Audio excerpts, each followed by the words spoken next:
Commentary کے بغیر cricket ادھورا ہے۔ کمنٹری کسی بھی کھیل میں دلچسپی پیدا کرتی ہے۔ ایسا ہی پٹن علاقے کے ناصر احمد ڈار اپنی پرتاثیر اور بہترین آواز سے ہر ایک کو اپنی جانب متوجہ کرتے ہیں۔ دیکھیے خاص رپورٹ۔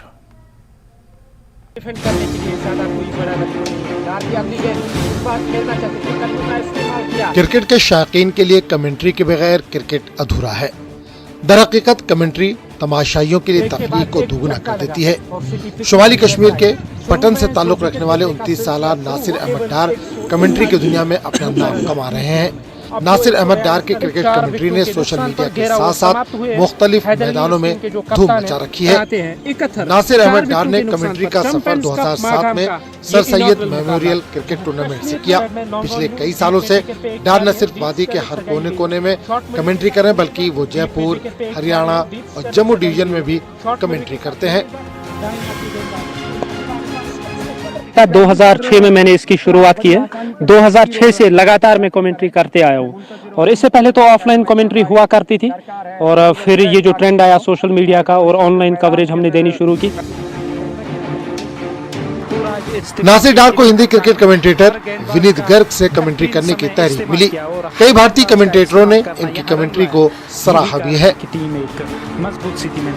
میں ونیت کا دیوانہ ہوں، ونیت گرگ کا، اور اسے سننا پسند کرتا ہوں۔ ایک بار حالانکہ میری بات بھی ہوئی ہے اس سے، اور کیا غلطی تھی مجھ میں، کس پہ انہوں نے ورک آؤٹ کرنے کے لیے کہا، میں تو کر رہا ہوں۔ اور ملن واگلے جو انگلش کومنٹیٹر ہے AIR کے، اور ان کو میں نے ایک بار اپنی آڈیو کلپ تو فارورڈ ضرور کی تھی، انہوں نے سنا۔ پھر ان کا ایک بار وہ ٹویٹ بھی آیا تھا جس میں انہوں نے کہا تھا کہ میں تو چاہتا ہوں کہ ایک دن میں مائک شیئر کروں ناصر ڈار کے ساتھ۔ کشمیر میں جگہ جگہ کرکٹ شائقین ان کی تعریف کر رہے ہیں۔ ناصر احمد ڈار جموں کشمیر کے دیگر جگہوں پر کرکٹ میچوں کی لائیو کمنٹری کرتے ہیں، جس سے ہزاروں لوگ لائیو دیکھتے ہیں۔ یہاں تک کہ جو لوگ کرکٹ کے بارے میں نہیں جانتے وہ بھی اس کی روانی اور خوبصورت آواز سے متاثر ہوتے ہیں۔ ناصر ڈار صاحب نے بڑا عروج کمایا ہے اس میں، اور اس کی جو آواز میں مٹھاس ہے وہ ایک دم دل کو کھینچنے والی ہے۔ ناصر احمد ڈار نہ صرف کمنٹری کرتے ہیں بلکہ انہیں اس پیشے سے روزگار بھی حاصل ہوتا ہے۔ کرکٹ کھلاڑیوں کا کہنا ہے کہ اس پیشے سے منسلک افراد کو روزگار بھی حاصل ہوتا ہے۔ جب میں نے کمنٹری شروع کی مجھے تو ایسا نہیں لگ رہا تھا کہ میں اسے ایز اے پروفیشن ٹریٹ کروں۔ پہلے تو ایز اے پیشن تھی، پر وقت تو بڑھتے گیا، فیملی نیڈز تو بڑھتی جا رہی ہے، پھر میں نے بہتر سمجھا کہ انہیں اس سے ہی پروفیشن بنایا جائے۔ ناصر ڈار نے سائنس میں گریجویشن اور سیاسیات میں پوسٹ گریجویشن کی ہے، جس کے بعد ٹورزم اور ٹریول مینجمنٹ میں بھی پوسٹ گریجویشن کیا ہے۔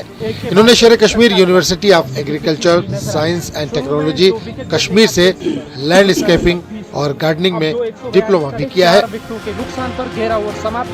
یہ حرفن مولا ہے، اور اگر کرکٹ کے ساتھ ساتھ یہ کمنٹری کر رہے ہیں اور مختلف گیمیں جو ہیں یعنی فٹ بال ہو، ہاکی ہو، یا باقی جتنے بھی گیمز ہیں ان کی کمنٹری کر رہے ہیں، اور کافی یعنی سنجیدہ ہے، اور یہ کہہ رہے ہیں کہ جو انٹرنیشنل لیول کے کمنٹیٹر ہیں ان کا پیار ملا ہے، ان کی گائیڈنس ملی ہے، ان کی سربراہی ملی ہے، اور اسی کو لے کر یہ یہاں مختلف راؤنڈز میں یہ اس طرح کی کمنٹری کر رہے ہیں۔ اور ضرورت ہے اس طرح سے جوانوں کو آگے آنا چاہیے، اور اس طرح کے اندر جو جوانوں کے اندر جوش ہے، جذبہ ہے، صلاحیتیں ہیں، ٹیلنٹ ہے، چاہے کسی بھی گیم کو لے کر وہ آئے، ان صلاحیتوں کو، اپنی ٹیلنٹس کو نکھارے، تاکہ آنے والے وقت میں وہ ہمارے سٹار بنے، ملک کا نام، جموں کشمیر کا نام روشن کر سکے۔ نیوز 18 جموں کشمیر کے لیے میں ماگام سے منیر حسین ہرہ۔